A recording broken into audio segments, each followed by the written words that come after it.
नमस्कार विद्यार्थियों। आज हम कक्षा 11 का एक चैप्टर पढ़ रहे हैं गद्य भाग का, और इस चैप्टर का इस अध्याय का नाम है मियां नसीरुद्दीन। ठीक है, और यह एक शब्द चित्र है जो कि लेखिका कृष्णा सोबती की रचना हम हशमत नामक जो संग्रह है उसमें से लिया गया है।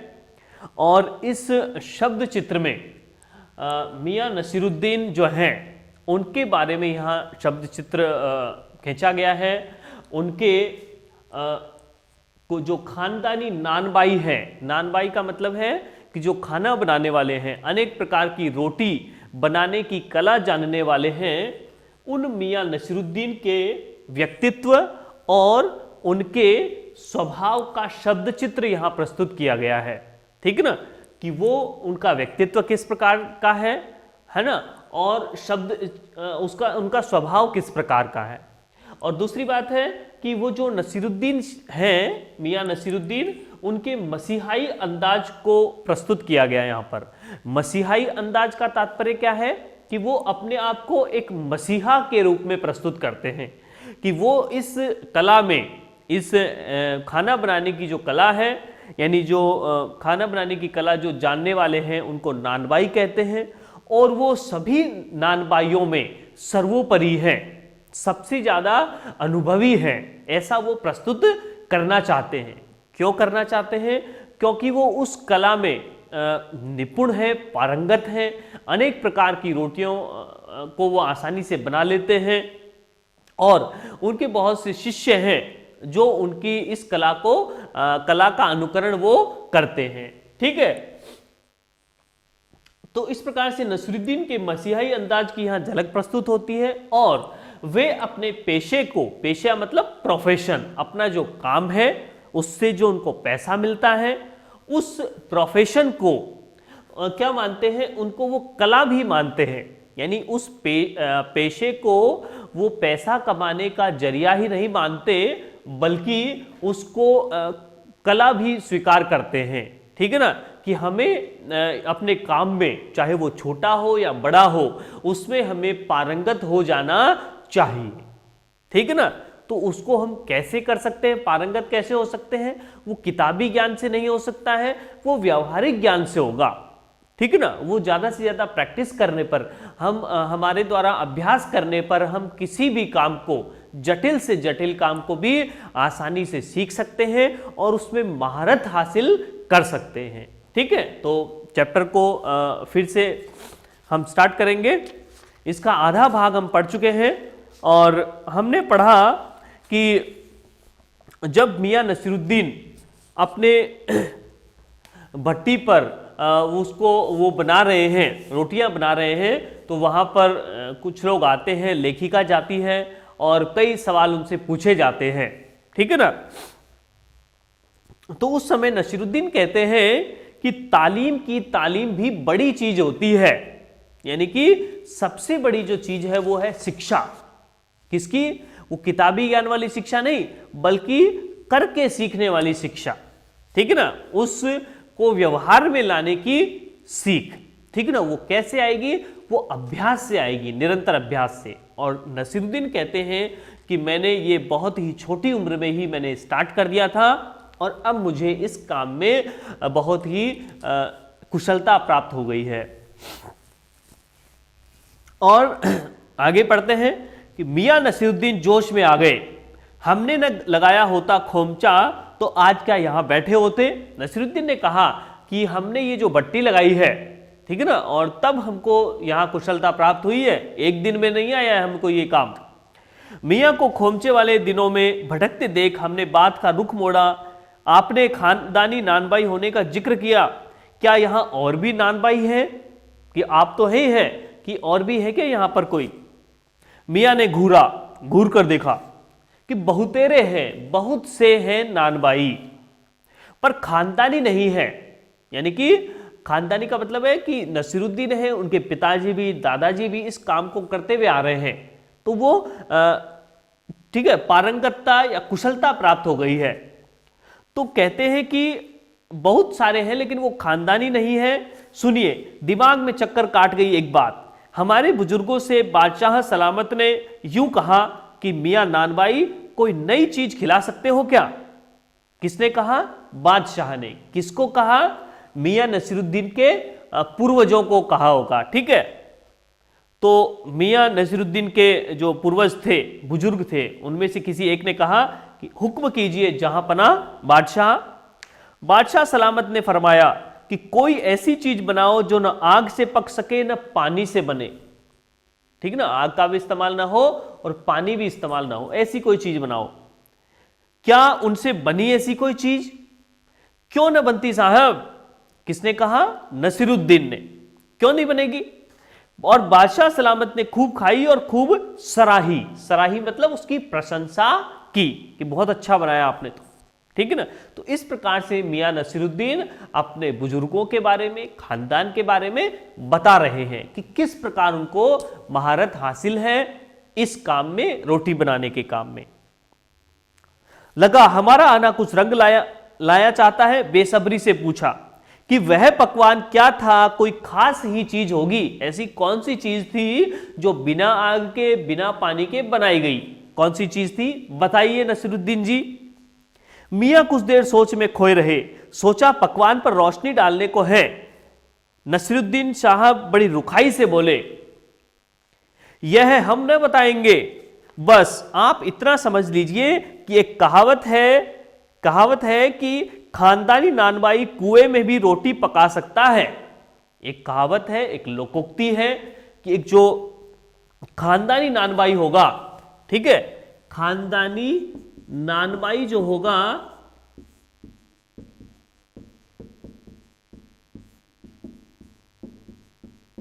खानदानी नानबाई कुएं में भी रोटी पका सकता है। ये एक प्रकार की कहावत है जो कि प्रचलित है। इसका क्या तात्पर्य है? इसका यह तात्पर्य है कि जो खानदानी होगा, जिसको खानदान मतलब उसके पूर्वजों से ऐसी कुशलताएं प्राप्त होगी, ऐसे ट्रिक्स प्राप्त होंगे जिनके कारण वो अच्छा नानबाई बन गया है, ठीक है ना। तो वो खानदानी जो नानबाई होगा, रोटी बनाने वाला जो होगा, वो क्या कर सकता है, कुएं में भी, ठीक है ना, जहां पर किसी प्रकार की कोई सुविधाएं ना हो, ऐसे स्थान पर भी अपनी कुशलता से वो एक अच्छी रोटी बना सकता है, ठीक है ना। तो इस प्रकार कहा गया है कि जो खानदानी होगा, जिसको विरासत में ये गुण मिले होंगे, ठीक है ना, तो वो क्या कर सकता है, बिना किसी विपरीत परिस्थितियों में भी क्या कर सकता है, वो अच्छा काम करके दिखा सकता है। कहावत जब भी गढ़ी गई होगी हमारे बुजुर्गों के कर्तव्य पर ही पूरी उतरती है। मजा लेने के लिए टोका, कहावत यह सच्ची भी है कि नहीं है? मियां ने तरेरा, और क्या झूठी है? आप ही बताइए कि रोटी पकाने में झूठ का क्या काम? झूठ से रोटी पकेगी क्या? क्या पकती देखिए कभी? रोटी जनाब पकती है आंच से। आंच लगाने पड़ेंगे, आंच लगेगी, गरम लगेगी, तब वो पकेगी रोटी। सिर हिलाना पड़ा, हाँ ठीक फरमाते हैं। इस बीच मियां ने किसी और को पुकार लिया कि मियां रहमत जी, इस वक्त किधर को? अरे वह ना आई रुमाली लेने। रुमाली मतलब रोटी का एक प्रकार है कि जो रुमाली का जो ऑर्डर दिया था वो लेने तो नहीं आई, शाम को मंगवा लीजो। मियां एक बात और आपको बताने की जहमत उठानी पड़ेगी। जहमत का मतलब ऐसी एक आपको कोशिश करनी पड़ेगी, थोड़ी सी तकलीफ आपको मैं दूंगा, ठीक है। जहमत का मतलब है कि तकलीफ उठानी पड़ेगी, ठीक है, आपको एक तकलीफ उठानी पड़ेगी। मियां ने एक और बीड़ी सुलगा ली थी, सो कुछ फुर्ती पा गए थे। पूछिए, अरे बात ही तो पूछिएगा, जान तो न ले लेंगे, उसमें भी अब कुछ क्या देर है। यानी जान भी नहीं लेंगे, आप तो प्रश्न ही तो पूछ रहे, पूछते रहिए, लेकिन अगर जान भी ले लेंगे तो क्या होगा? वैसे भी अब क्या देर है, 70 के तो हो चुके, 70 साल के हो चुके हैं हम।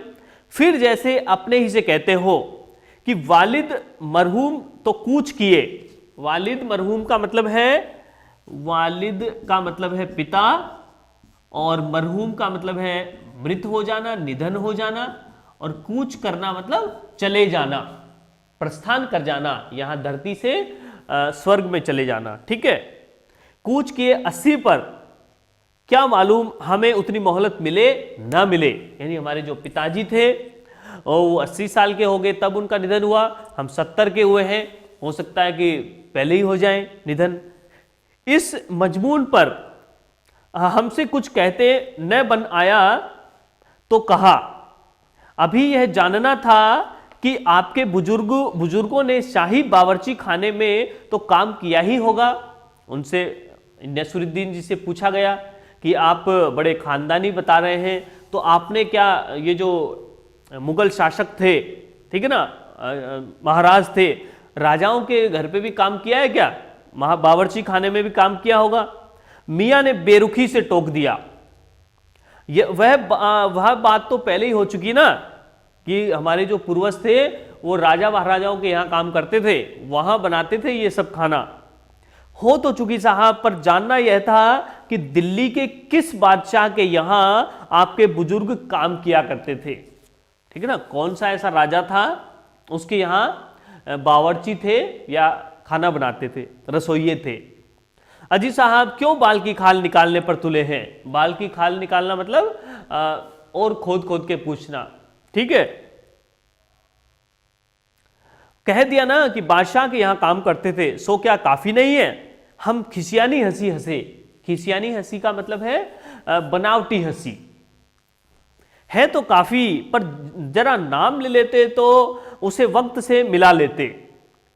ठीक है ना, कौन से वक्त पर थे, है ना, कौन से वक्त कौन सा राजा हुआ था और उसके वक्त आपके पिता थे या दादाजी थे। ठीक है ना, हम देख लेते। वक्त से मिला लेते खूब, पर किसे मिला लेते जनाब आप वक्त से?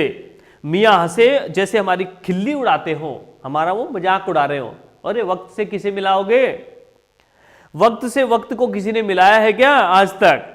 खैर पूछिए, किसका नाम जानना चाहते हैं? दिल्ली के बादशाह का ही ना, उनका नाम कौन नहीं जानता? जहां पना बादशाह सलामत ही ना। कौन से? बहादुर शाह जफर? मियाँ ने खींचकर कहा गुस्से में। फिर अलट पलट के वही बात, लिख लीजिए बस यही नाम। आपको कौन बादशाह के नाम चिट्ठी या रुक्का भेजना है? अरे कोई भी नाम हो सकता है, हमने तो राजा महाराजाओं के यहाँ काम किया है, अब नाम क्या बताएं? कि डाक खाने वालों के लिए सही नाम पता ही जरूरी है, तो आपको कोई लेटर थोड़ी भेजना है, कोई भी राजा होगा। हमें बिटर बिटर अपनी तरफ देखते हुए पाया, तो हम क्या कर रहे थे? देख रहे थे। तो नसरुद्दीन जी ने क्या किया? सिर हिलाकर अपने कारीगर से बोले, जो कारीगर उनके साथ में जो काम कर रहे थे, अरे ओ बब्बन मियाँ, भट्टी सुलगा दो तो काम से निपटे, काम करो, बातें तो चलती रहेगी।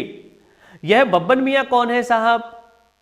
मियाँ ने रुखाई से जैसे फांक ही काट दी हो, बहुत ज्यादा गुस्सा आ गया मियाँ नसरुद्दीन को। अपने कारीगर हैं और कौन होंगे बब्बन मियाँ? मन में आया पूछ ले कि आपके बेटे बेटियां हैं, पर मियां नसरुद्दीन के चेहरे पर किसी दबे हुए अंधड़ के आसार देखकर यह मजबून न छेड़ने का फैसला किया। और हमने सोचा कि हम उनसे पूछना चाहते थे कि आपके बेटे और बेटियां भी हैं क्या? कितने बेटे और बेटियां हैं? लेकिन जब जब बार बार हम प्रश्न पूछ रहे थे तो उन्हें गुस्सा आ गया था मियां नसरुद्दीन जी को।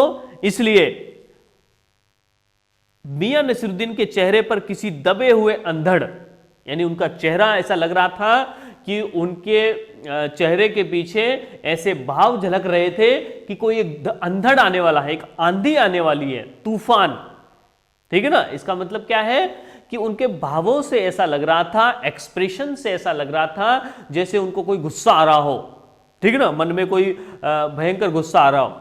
ठीक है, तो दबे हुए अंधड़ के आसार देखकर यह मजमून मतलब प्रश्न, ठीक है, यह मजमून हमने नहीं छेड़ा। मजमून का मतलब है ऐसा प्रश्न, ऐसा सवाल हमने नहीं किया। कौन सा सवाल? कि मियां नसीरुद्दीन जी आपके बेटे बेटी हैं या नहीं है। इतना ही कहा, ये कारीगर लोग आपकी शागिर्दी करते हैं? शागिर्दी मतलब आपके ये शिष्य हैं क्या? खाली शागिर्दी ही नहीं साहब, गिन के मजदूरी भी देता हूं इनको, ठीक है ना। ये मेरे शिष्य तो ही हैं, मुझे फॉलो करते हैं, मैं इनको सिखाता हूं, लेकिन ये मेरी नौकरी भी करते हैं, सैलरी देता हूं मैं इनको। 2 रुपए मन आटे की मजदूरी और 4 रुपए मन मैदे की मजदूरी, ठीक है ना। कितना पैसा देते हैं? 1 मन आटे के 2 रुपए और 1 मन मैदे के लिए 4 रुपए उनको मिलते हैं रोटी बनाने के, जितने भी कारीगर मियां नसीरुद्दीन के पास हैं। ज्यादातर भट्टी पर कौन कौन सी रोटियां पका करती है? फिर उनसे प्रश्न पूछा गया। मियां को अब तक इस मजमून में कोई दिलचस्पी बाकी नहीं रह गई थी। तो मियां नसीरुद्दीन जो क्या थे, काम करने में, बातें करने के शौकीन नहीं थे ज्यादा, ठीक है ना, काम करने के ज्यादा शौकीन थे, काम में विश्वास वो करते थे, काम की पूजा करते थे, ठीक है ना। और कोई भी जो काम होगा उसमें तभी महारत हासिल की जा सकती है जब उसका हम बार बार अभ्यास करें।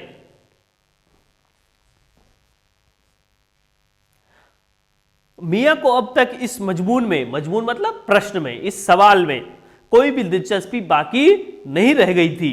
फिर भी हमसे छुटकारा पाने को बोले कि बाकरखानी, शीरमाल, ताफ्तान, बेसनी, खमीरी, रुमाली, गाव, दीदा, गाजेबान और तुमकी, ये कुछ प्रमुख रोटियां हम बनाते हैं भट्टी पर, ठीक है। किसने कहा?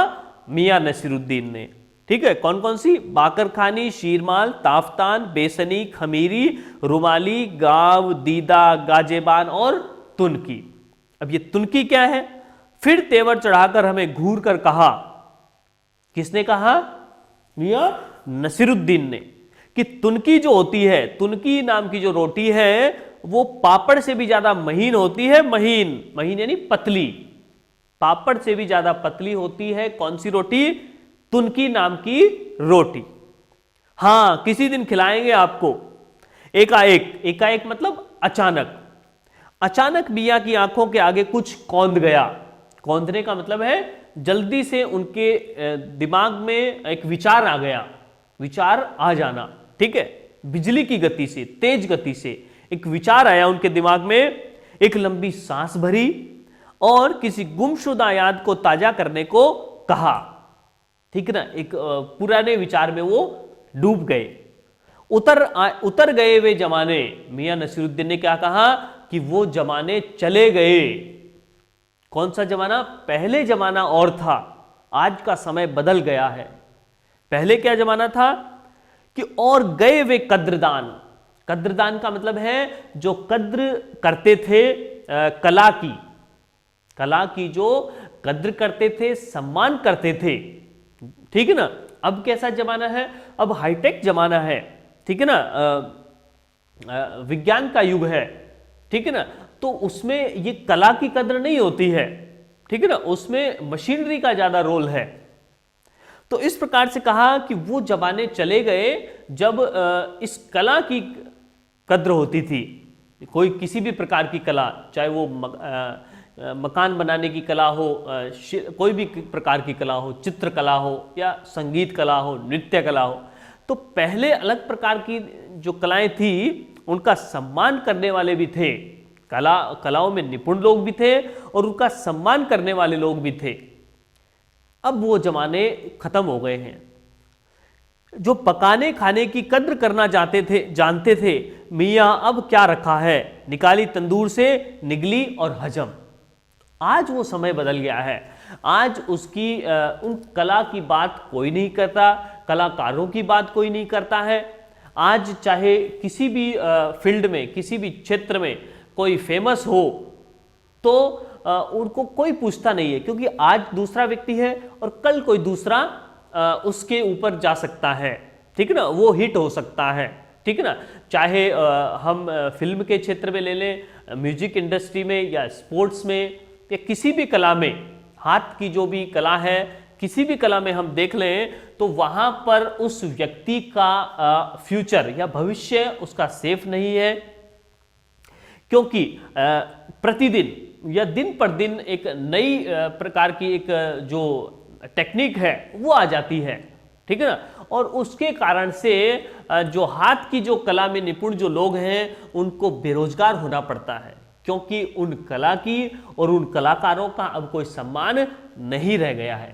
तो इस प्रकार इस चैप्टर के माध्यम से जो कृष्णा सोबती हैं वो क्या कहना चाहती हैं, वो मियां नसीरुद्दीन के चरित्र के बारे में यहाँ वर्णन करना चाहती है और बताना चाहती है कि मियां नसीरुद्दीन का जो अंदाज था वो अलग प्रकार का था, कि वो प्रश्न उत्तरों में या कहने में ज़्यादा विश्वास नहीं करते थे बल्कि करने में ज़्यादा विश्वास करते थे, और कहते थे कि किसी भी काम को ज़्यादा से ज़्यादा हम करते जाएंगे तभी उस काम में हम निपुण होते जाएंगे। धन्यवाद।